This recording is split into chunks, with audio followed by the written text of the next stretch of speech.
Un cordial saludo para la docente Luzneli Romero y para los compañeros de la asignatura Pedagogía y Currículo.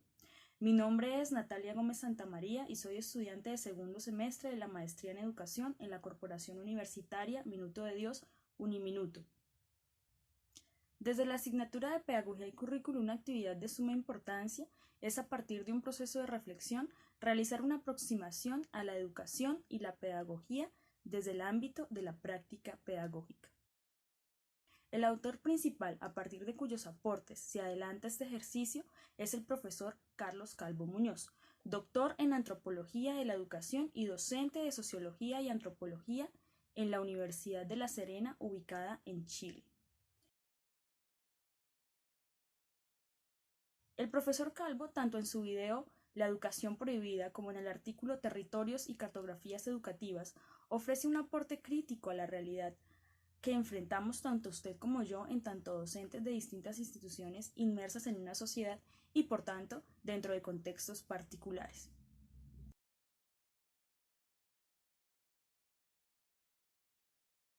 Este autor entiende la educación como un proceso de creación de relaciones posibles, donde lo posible lo limita con lo probable y lo probable con lo realizable. Ahora bien, entiende la escolarización como un proceso que se ha centrado en la repetición. Por esta razón, puede plantearse que la escuela está cerrada al mundo exterior, ya que se ha enfocado en la enseñanza de verdades que están en un mapa, pero no en el territorio que se constituye como la realidad contextual de los educandos. De modo que, en nuestro sistema actual, el mapa reemplaza el territorio y la escuela no es sinónimo de educación, ya que la educación, al escolarizarse, según el autor, se metió dentro de la escuela y se perdieron los criterios exteriores de la naturaleza. De modo que se ha desvirtuado el proceso educativo, que consiste fundamentalmente en descubrir. La escuela no solamente ha silenciado la voz del estudiante, sino que también ha silenciado la inquietud pedagógica del maestro, ya que éste se ha visto en la necesidad casi que obligatoria de ajustar su práctica a normas estáticas que en muchos casos impiden plantear acciones de cambio.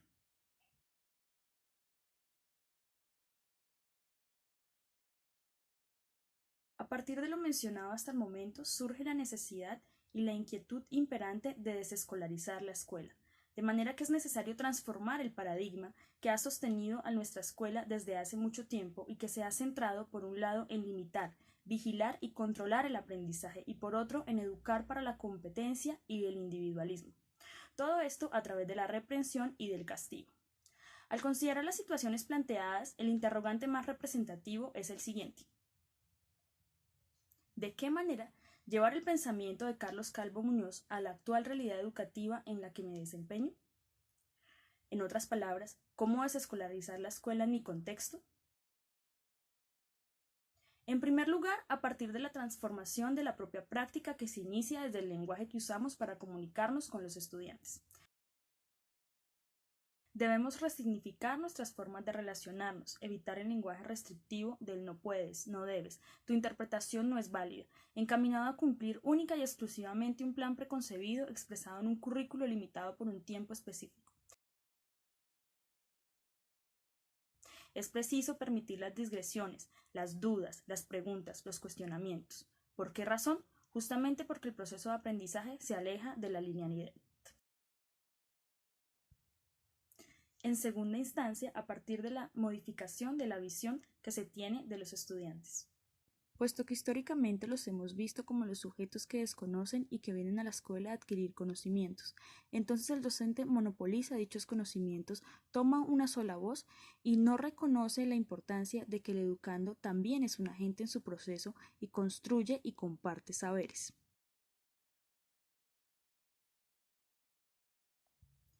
En tercera instancia, mediante una consideración del error desde una perspectiva positiva, ya que éste facilita el aprendizaje en tanto genera desorden y caos, a partir de los cuales a su vez el estudiante se ve en la necesidad de buscar alternativas para hallar soluciones, de modo que la necesidad de aceptar la diversidad y la complejidad en el proceso de aprendizaje es imperativa. En cuarto lugar, es necesario plantear la evaluación como posibilidad de mejoramiento y no como labor que busca cuantificar y juzgar desde una perspectiva negativa el proceso de aprendizaje. Por último, es fundamental no limitar la formación a espacios vacíos carentes de significado, ya que los estudiantes propenden por actividades que involucran no solo su pensamiento, sino también su capacidad de crear y de expresarse, más allá de las palabras, con el propio cuerpo a través del movimiento.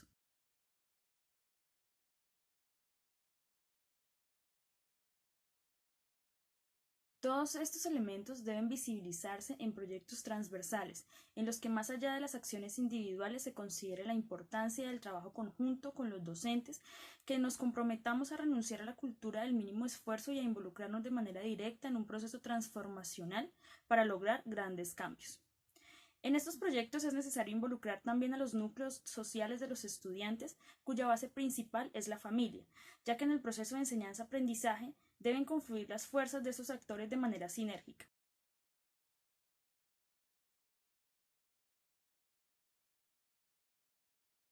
Estas propuestas necesitan relacionarse con el proyecto educativo institucional y, en consecuencia, con la misión y visión, así como la intencionalidad pedagógica del plantel educativo. En definitiva, además de comprender la diversidad como un elemento esencial en el proceso de aprendizaje, ha de considerarse también la naturaleza dinámica del proceso educativo. De este modo, y con esfuerzos comunes, lograremos cambios significativos en paradigmas que hasta el momento han limitado a los educandos hasta el punto de invisibilizarlos.